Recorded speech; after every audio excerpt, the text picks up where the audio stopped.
प्यारे बच्चों नमस्कार। कक्षा 10 में बिहार बोर्ड में पूछे जाने वाले अति महत्वपूर्ण सवाल जो मैं आप लोगों को आज बताने जा रहा हूँ। क्वेश्चन कहता है कि सिद्ध करें कि किसी त्रिभुज का कर्ण का वर्ग अन्य दो भुजाओं के वर्गों के योगफल के बराबर होता है।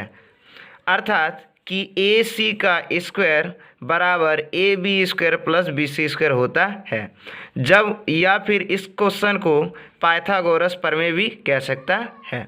इस तरह का क्वेश्चन जब भी आए बच्चों तो हमें सबसे पहले एक त्रिभुज को बनाना होगा, जिसके लिए हमें पहले लिखना होगा विशेष प्रतिज्ञा।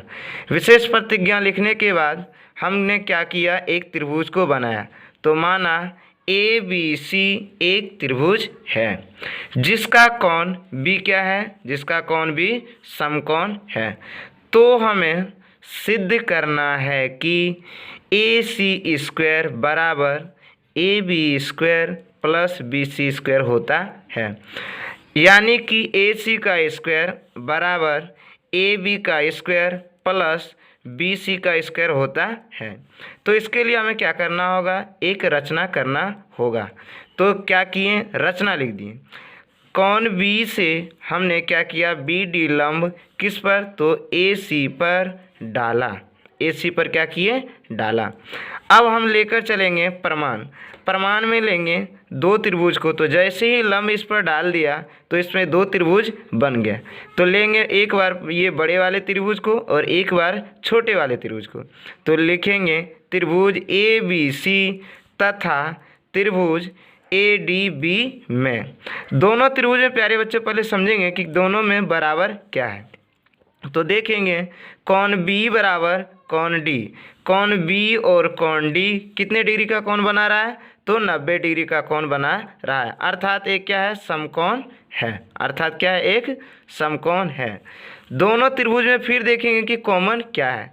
तो त्रिभुज ए बी सी के लिए कोण ए और त्रिभुज ए डी बी के लिए भी कोण ए, यानी दोनों त्रिभुज के लिए कोण ए बराबर कोण ए दोनों क्या है, तो आसन्न कोण है।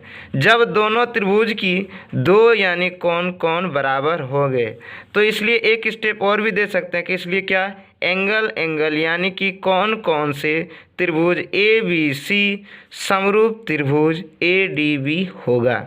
जब समरूप त्रिभुज हो जाती है तो उस दोनों त्रिभुज की संगत भुजाएं आपस में बराबर अनुपातों में बट जाता है। तो लिखेंगे इस त्रिभुज ए बी सी में, तो ए सी बटे ए बी बराबर ए बी बटे ए डी। तो ए बी इन दोनों को अक्रॉस द मल्टीप्लाई कर दिए, तो ए बी गुना ए बी स्क्वायर और A C into A D समीकरण नंबर 1 मान लिए। पुनः उसी प्रकार लेंगे, पुनः त्रिभुज ए बी सी तथा त्रिभुज बी डी सी में। त्रिभुज ए बी सी त्रिभुज बी डी सी में ठीक उसी प्रकार कोण बी बराबर कोण डी, ये क्या है, तो 90 डिग्री अर्थात समकोण है।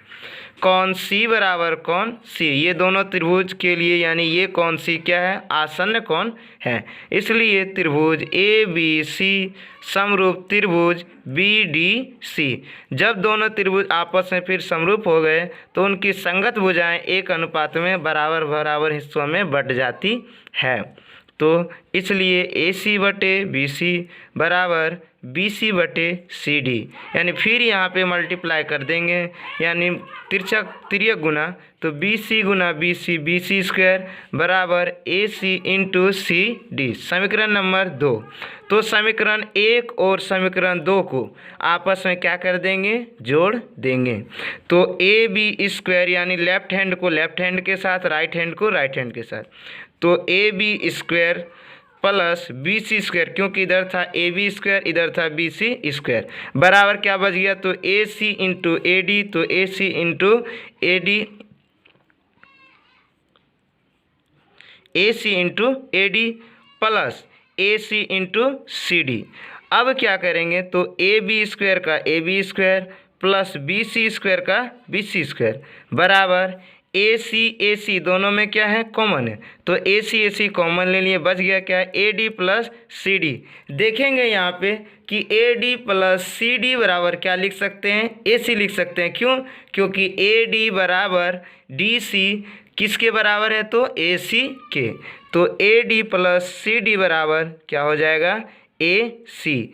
तो A B square plus B C square बराबर क्या हो जाएगा, ए सी स्क्वायर। यही हमें प्रूव्ड करना था।